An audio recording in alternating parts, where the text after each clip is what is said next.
Enderman, the only mob able to teleport and pick up natural blocks. They're probably one of the coolest mobs in the game, yet the most mysterious. So many of the secrets hidden in Endermen are rarely ever solved though, like the fact that they're in the overworld as well as in the end, or that they only turn hostile when you look them directly in the eyes. Well, in this video, I'm going to be looking at Endermen closer than I ever have before. Who are they, where do they come from, and much more. Welcome to the tales and history behind the Endermen. Let's start off with what Endermen look like. Obviously, when you first look at one, you wouldn't think too much of it, unless the way their skin is gives a reveal of who they are and where they came from. So I looked into this for a little while and ended up realizing that Enderman and the normal Steve skin actually have a lot in common. The head and torso shapes seem to be exactly the same shape and size. Although you may be asking yourself right now, does this small body similarity really mean anything? And asking that does make sense, because when you look at a zombie, a husk, and a drowned, they all have the same torso and head shape as Steve. But we know that the zombie is just a zombified and undead version of Steve, which explains the torso and the head shape. And that drowns are just zombies that have been in the water for a little too long. Plus, husks are just another variant of a zombie, but in a desert. So, going back to the Enderman's and Steve's body shape, does it seem kind of weird now? I mean, even if you squish the Enderman down to the same height as Steve, they would seem to look the same. Also, take the names into consideration. We, as the main character, are Steve, who is a man and is a part of Minecraft's mankind. Then, there's the Enderman. Even the names seem too similar to ignore. This leads me on to thinking that the Endermen are some sort of descendant from Steve, or they're related to Steve in some way. Maybe the Endermen were once a huge part in the world of Minecraft. Maybe they were once people just like Steve. But even if they were, what happened to them to cause them to turn into what they are now? Well, if you've ever beaten the game before, you would see that an achievement would pop up when you kill the Ender Dragon that says, "Free the End." I've always wondered why it says "Free the End," specifically wondering about the word free. I think it's safe to say that most of us thought the Endermen were working with the Ender Dragon, trying to kill us to keep us away from beating the game, but why would it say "Free the End" if the Endermen were working with the dragon? Maybe it turns out that the Endermen were being forced to work for the dragon against their own will. As I was saying before, Steve and Endermen have a very similar body shape besides the height. So what if Endermen were Steve's people before Steve came into the game? My theory on this is that Endermen were once players that had tried to discover more secrets in the overworld, but instead ended up quote-unquote almost beating the game and finding the Ender Dragon, only to get manipulated and corrupted by it to join its side in killing any player ever to face it.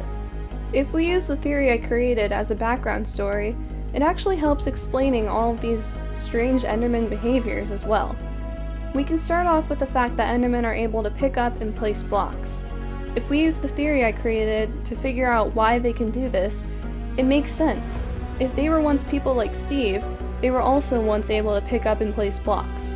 And if they had been corrupted after coming face to face with the Ender Dragon, they could still have knowledge of their past lives that the Ender Dragon couldn't get to, such as placing and picking up blocks.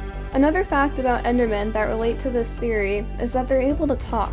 These clips of Enderman sounds are actually them just saying short sentences. Listen to each one carefully.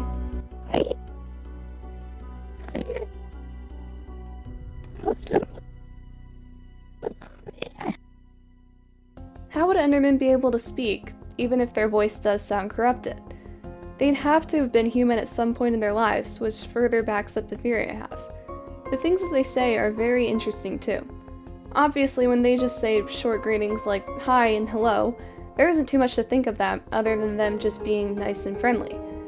But when it gets to other lines they say, specifically the one where they say, "Look for the eye," that really gets me thinking.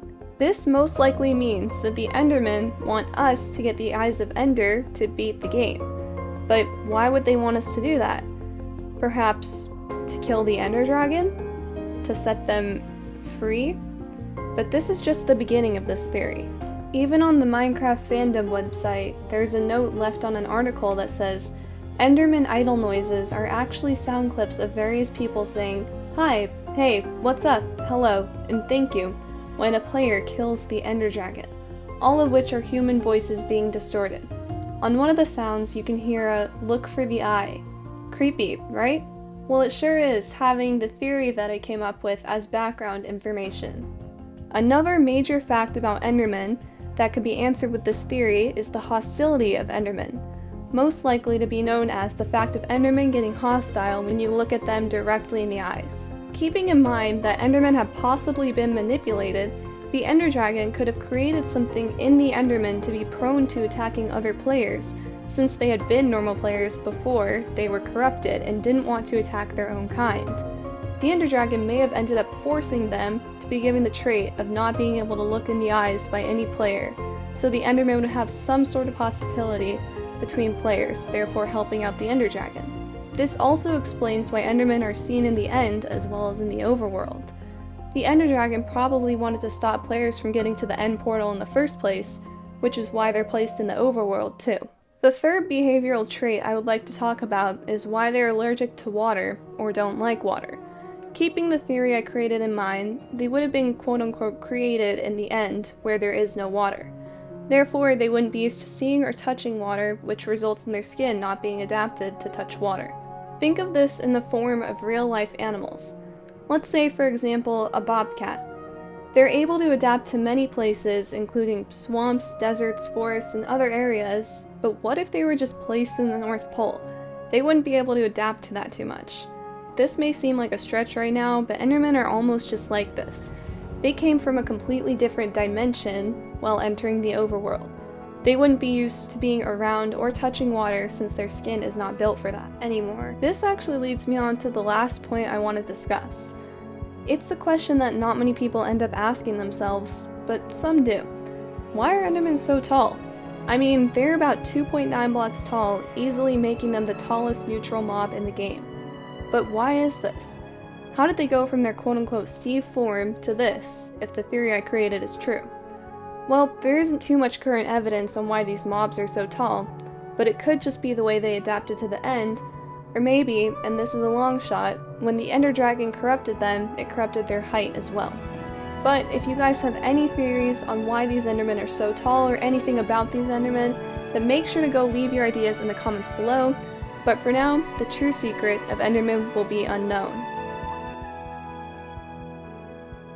That is, until the creator of the game just straight up tells us who Endermen are, where they came from, and their purpose in Minecraft.